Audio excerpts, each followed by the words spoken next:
Parce que ce soir, j'ai l'immense honneur de vous présenter notre nouvelle stratégie 2030, le fruit du travail des 11 000 collaborateurs de Mirliton et de nos milliers de partenaires qui ont permis à nos idées de germer et de prendre racine.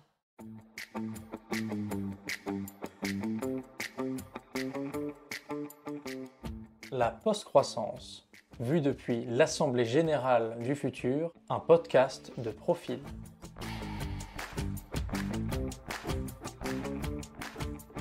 Chers actionnaires, serons-nous de bons ancêtres? Serons-nous à la hauteur de ce moment unique qui questionne notre humanité?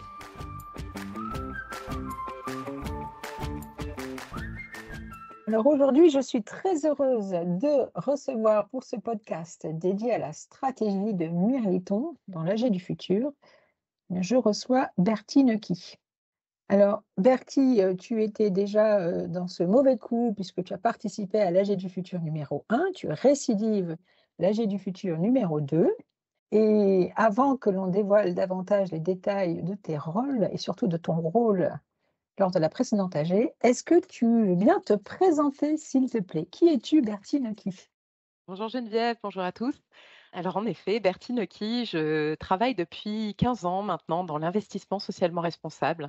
J'ai occupé plusieurs fonctions, j'ai pris conscience au début des années 2000 des grands enjeux du 21e siècle, qu'ils soient environnementaux, sociaux, de gouvernance. Et j'ai décidé que l'un des principaux leviers de changement sur lesquels je pourrais agir, c'était la finance. Donc depuis 15 ans, je travaille dans ce secteur-là et voilà, je suis très heureuse d'être là aujourd'hui. Premier acte, en piste. Alors, on voit effectivement qu'on a eu le nez creux pour te proposer le rôle de directrice de la stratégie de Mirliton. Alors, puisque on lève un peu le voile sur les coulisses de l'AG du futur, concernant ton rôle, il était un peu particulier parce que je te rappelle que dans la fiction, tu es ma fille, voilà. Donc, tu es la fille de la présidente de Mirliton et ça veut dire que tu es ce qu'on appelle une familiale. Parce que Mirliton est une entreprise familiale cotée en bourse. Tu es à la fois une actionnaire et une opérationnelle. Alors, première question, ou on va dire bouquet de questions, comment tu t'es glissé dans la peau de ce personnage qui porte beaucoup sur ses épaules?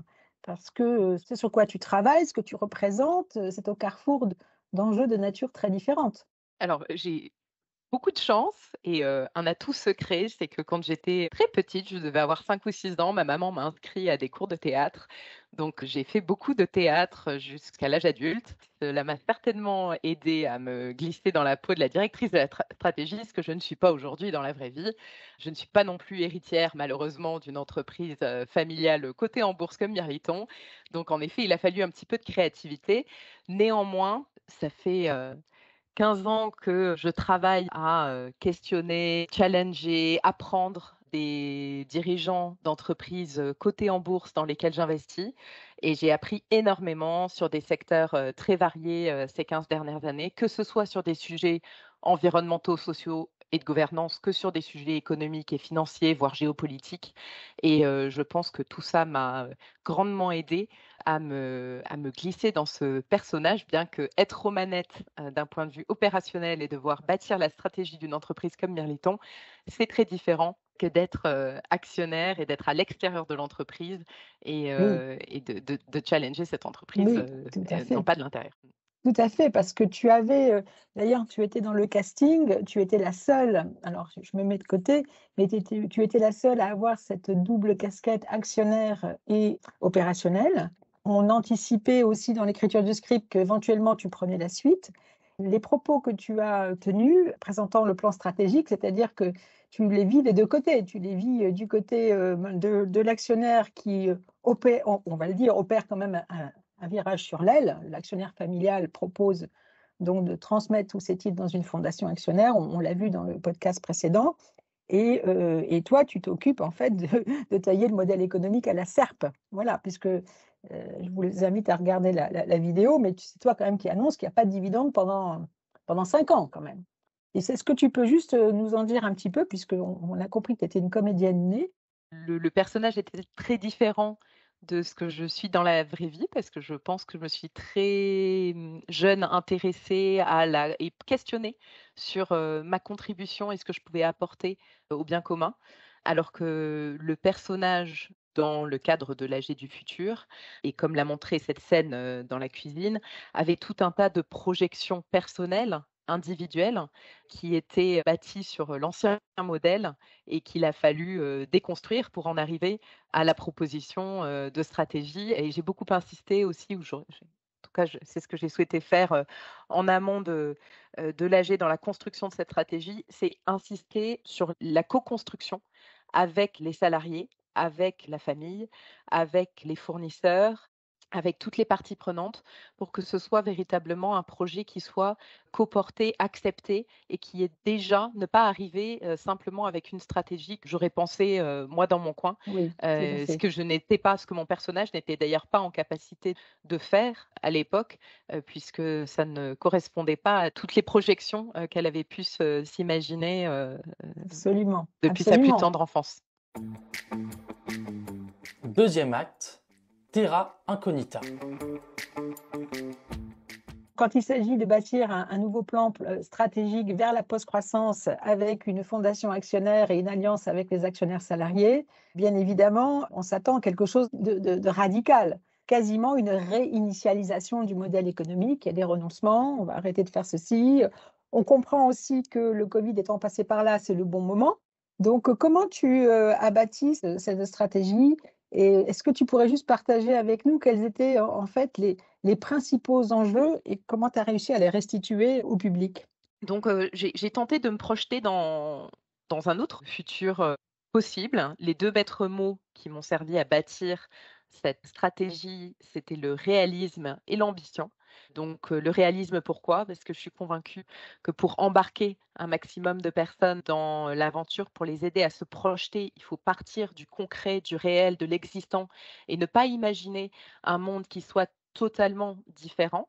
Donc, bien qu'on ait été audacieux avec le modèle d'affaires proposé pour Mirliton, je pense qu'un modèle d'affaires comme celui-ci est tout à fait faisable dans l'environnement actuel, que ce soit l'environnement de marché, l'environnement, économique dans lequel on est actuellement. Donc ça, c'était vraiment primordial et ensuite l'ambition, l'ambition, c'est vraiment le socle de tout ce qui m'a encouragée à participer à l'aventure, pouvoir rêver à un futur différent. Hem, Face à l'urgence climatique, à l'érosion de la biodiversité, aux inégalités, aux tensions politiques, géopolitiques que l'on vit actuellement. Donc voilà, ça c'était vraiment les 2 principes qui m'ont animée. Et d'ailleurs, j'invite vraiment ceux qui peuvent peut-être visionner ta séquence. Tu as été dans des niveaux de détail, c'était très crédible, puisque tu as annoncé des parts de marché sur tel ou tel produit, le recentrage. Alors, il y avait bien sûr de l'humour, hein, parce que bon, l'AG du futur, c'est bien sûr une fiction, on peut se permettre on est très exigeant, on est radical, peut-être un peu subversif, mais on s'amuse aussi. Il y avait quand même de l'audace dans la courbe en U que tu nous promettais. Et il y avait aussi Tout quelque à fait. chose qui nous disait en te voyant aussi, on va dire, à l'aise et combative, ça va bien se passer. Mais dans la vraie vie, Bertie, là, si je me remets dans tes habits, entre guillemets, financières, c'est jouable? Ce que j'ai tenu à faire en effet et tu l'as bien, ressouligné, c'était faire ce que je fais tous les jours dans mon métier, qui est d'analyser les entreprises, de les valoriser pour, prendre une décision, d'investissement. Donc commencer par modéliser, l'évolution de l'actionnariat de Mirliton pour faire monter la famille au capital dans un premier temps, Tout à donc fait. avant l'AG 2024, céder ses titres à la fondation actionnaire, faire monter les salariés au capital qui sont passés donc de 3 à 8, ouvrir la possibilité d'une entrée de nouveaux actionnaires qui seraient des clients ou des sociétaires comme sur le modèle mutualiste, des fournisseurs. J'ai modélisé les taux de croissance, les niveaux de rentabilité, à venir pour Absolument, tu as fait tout poursuivre la ça. mission. Ouais. La génération de trésorerie pour que les actionnaires minoritaires, qui restent ne soient pas perdants non plus. Modéliser les besoins d'investissement, donc un plan de CAPEX de 500 millions d'euros sur les 5 années à venir et donc, bien entendu les financements afférents. Donc je me suis posé la question de savoir combien on pourrait, toucher en vendant, Tomact, et Souple, les 2 marques emblématiques en agriculture conventionnelle. Donc réinvestir, ces produits de cession, la nécessité ou pas de lever de nouveau du capital, de poursuivre notre plaidoyer pour toucher peut-être des subventions pour les services écosystémiques, rendus par nos activités. Enfin voilà, donc je me suis assurée qu'en effet tout ça c'était crédible, qu'on gardait des niveaux de rentabilité qui étaient, soutenables, parce que dans le développement durable, un des piliers, c'est quand même le pilier, économique et la Tout à viabilité fait. des opérations.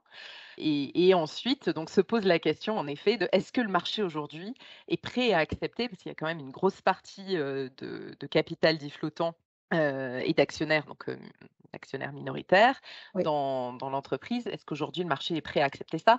Moi, je pense que ce que le marché n'est pas prêt à accepter, et ça on le voit, les plus grosses, déconvenues, en bourse, sont quand le marché a été «trompé» entre guillemets. C'est-à-dire quand, les dirigeants ont promis quelque chose, donc ont promis de faire, certains chiffres, tel taux de croissance, tel niveau de rentabilité, telles économies, et n'ont pas réussi, à atteindre leurs promesses. Ce que j'ai annoncé également durant l'AG, c'était que nous allions arrêter de donner des guidances précises chiffrées de croissance des ventes et de croissance de la rentabilité au marché. Mais que Oui. ces dernières, bien entendu, seraient communiquées, de manière régulière, mais seraient la résultante de la mise en œuvre de, la stratégie et donc de la mission de Mirliton. Je pense qu'aujourd'hui, c'est un discours que, le marché est prêt à entendre, mais bien entendu, et il ne faut pas, voilà, promettre la lune. Troisième acte, vers l'infini et au-delà. Oui, alors tu touches, peut-être la dernière question, tu touches du doigt le sujet très intéressant de la sincérité. On voit bien qu'il ne s'agit pas d'enfumer. On n'enfume pas, on est grave. Il faut absolument trouver une ligne de crête, un passage. Il faut réinventer. On ne peut plus rester comme on est. Tu n'as pas esquivé la part, pas d'errance de Mirliton, parce que Mirliton a toujours été une entreprise qu'on a voulu ancrer dans des valeurs fortes. Enfin, on a joué le jeu du marché. Mirliton est devenu un grand fleuron de l'agroalimentaire européen, pas uniquement avec de l'agriculture biologique dès le départ. Ça aussi, est-ce que dans une entreprise cotée en bourse, est-ce que cette sincérité, est-ce qu'elle est possible? Alors là, c'est certain que c'est pas évident parce que je pense que tu fais référence à l'utilisation des engrais, des produits, Oui, phytosanitaires. Aujourd'hui, c'est quand même une grande, je dirais la grande majorité des pratiques actuelles. Donc, c'est certain qu'on est à ce moment de bascule où il est toujours difficile de faire partie des pionniers qui vont commencer à renoncer justement à certaines pratiques pour essayer de construire un monde nouveau. Donc, est-ce que le marché, est prêt à l'entendre? Bon, ben, quand on voit la croissance, fulgurante, des investissements dits ESG ou ISR sur ces 10 dernières années, on pourrait se dire que oui.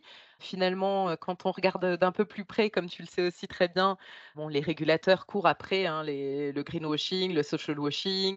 Donc en tout cas, moi, ce qui me paraît absolument indispensable aujourd'hui, c'est, de changer la vision qu'on a de, la gouvernance de ces entreprises, que ce soit, les investisseurs ou les entreprises directement cotées en bourse pour élargir notre champ de vision, pour ne pas se focaliser uniquement et participer à la financiarisation de l'économie et du travail, se focaliser uniquement donc sur des indicateurs quantitatifs, beaucoup liés à la mesure de la productivité, de la croissance, etc. Mais pour aller vers du qualitatif, pour valoriser les différentes manières de penser, la diversité cognitive au sein des équipes, travailler différemment ensemble et créer voilà de nouveaux environnements de travail. oui, donc au fond, pour revenir au script de Mirliton, cette histoire est radicale, mais elle tient quand même la route, comme tu l'as dit. Je suis intimement convaincue que dans 2, 3 ans, 5 ans maximum, tout ce qu'on a dit sera parfaitement audible. Peut-être qu'il y aura des petits Mirlitons qui vont essaimer, que cette sincérité de ton sera probablement même un atout et une force pour la réinitialisation de ces modèles économiques. Parce que c'est vrai que la langue de bois, le greenwashing, on arrive à saturation et puis on voit en plus que ça ne fait même plus d'effet, donc ça ne sert même plus à rien. Donc autant passer à autre chose. On Alors arrive et à des la petits fin. mirlitons? Oui, Oui, pardon, absolument. j'allais simplement dire des petits mirlitons pour rendre à César ce qui appartient à César. Des petits mirlitons, il y en a déjà plein. Elles sont pas forcément, dans le domaine, des grandes entreprises cotées en bourse, mais voilà, il y a beaucoup de modèles, extrêmement inspirants qui m'ont inspirée, qui nous ont inspirés avec Annelise pour Absolument. bâtir ce scénario. Effectivement, le fait de mentionner ces petits mirlitons, c'est à l'image de nos partenaires, parce que pour cet AG du futur, on était soutenu par le collectif De facto, qui sont des belles ETI et PME, qui sont la plupart, toutes, elles sont toutes des fondations actionnaires et certaines sont aussi entreprises à mission. Donc, on voit quand même qu'elles se sont posées des sacrées questions, ces entreprises, au cœur de leurs instances de gouvernance. Comme on arrive, Bertie, à la fin de ce podcast, ben, je te laisse vraiment à ta main si tu as quelque chose, un souhait, un vœu, une observation, une recommandation. Alors, en lien avec ton rôle ou pas, hein, c'est une figure libre, à partager avec nous. Alors, en lien avec mon rôle, oui, tout à fait. J'ai une proposition pour des universitaires et des étudiants pour travailler. D'ailleurs, je pense que ce serait chouette que des universités qui aient des spécialités différentes qui travaillent sur le sujet ensemble. Mais pourquoi pas rédiger une étude de cas avec la matière qu'on a déjà produite en vue d'une future AG du futur. Je ne sais pas ce que tu en penses, Geneviève, je t'en ai pas parlé avant. Ah bah, je le découvre, Mais, je découvre en même temps que tout le monde. Non, ça a donné, voilà. en fait, ça a donné beaucoup d'idées, cet AG du futur, et on voit effectivement la densité du matériau et la pertinence du matériau que l'on a manié, bien sûr. Peut-être un autre idée plus en lien justement avec les investissements et la structure actuelle du marché, puisque derrière des investisseurs institutionnels s'en cachent souvent d'autres. Mon souhait, ce serait que dans les appels d'offres des grands donneurs d'ordre, il y ait une rémunération directe pour la recherche d'impact environnemental et social. J'ai plus qu'à sortir là la baguette magique, mais je pense qu'on n'a jamais été aussi près. Voilà, on va rester positive. Merci beaucoup, Bertie. Merci à Merci, toi, Geneviève. à bientôt.